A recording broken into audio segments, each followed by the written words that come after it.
Well, as with all my projects, well, pretty much all my projects, this has escalated quickly. I brought it here on kind of on a whim, and decided to start pulling the trim off the top here so I could fix that. And I got to looking at the rest of the car and thinking, you know, I should really give it a paint job. So I started in the back and started tearing all the trim off, figuring I'm going to paint it. And yeah, I got to the front here, realized I had to take the fenders off to get that little piece of trim off. So started taking the fenders off, realized I had to pretty much take the whole thing apart to get the fenders off. So that's kind of where we're at now. I'm going to paint the thing. Pretty big job, but as I took every nut and bolt and screw and clip off, I neatly sorted it into this bucket. Well, most of them made it into the bucket anyway. So I know where they go. They all go to this car. It's important to stay organized.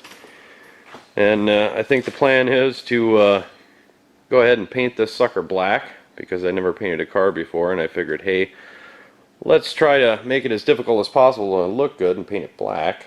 But I'm not going to be changing out the interior, so I'm going to have a black car with a brown interior, which kind of sucks. I mean, I could paint some of the plastic stuff, but you know, I can't do anything really with the cloth. So the seats, the carpet, the headliner, the door panels, they'd all have to be brown, or I'd have to go buy another car with the right color, and I don't want to do that. This is cheap. So what I'm going to try to do to kind of tie the black car in with the crappy brown interior is, I think I'm going to paint, it doesn't show up very good in the light, but there's this hammered copper, and I think it's kind of brownish, kind of light, and it might look good with the black and kind of tie the interior in with the car, I'm hoping.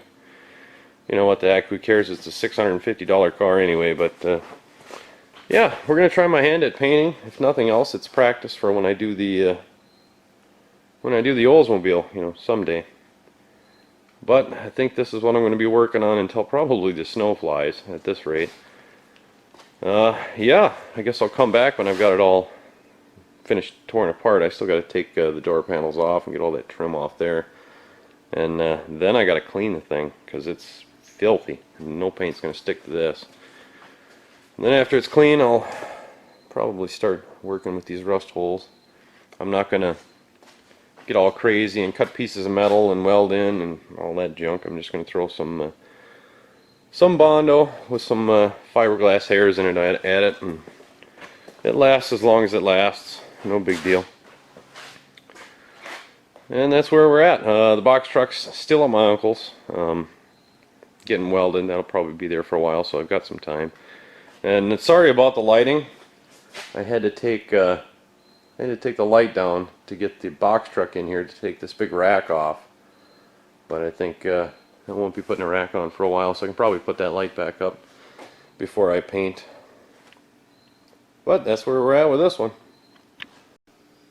Well, I got her pretty well stripped down. As you can see, I got the other fender off there and a few other pieces. Still some to go. I got to do the door panels here and get this trim off and the door handles and whatnot. But for right now, that's as far as I'm going to go with it, because I have to pull another car in and do some work. So this thing is going to get going outside, and you'll see the next car in the next video.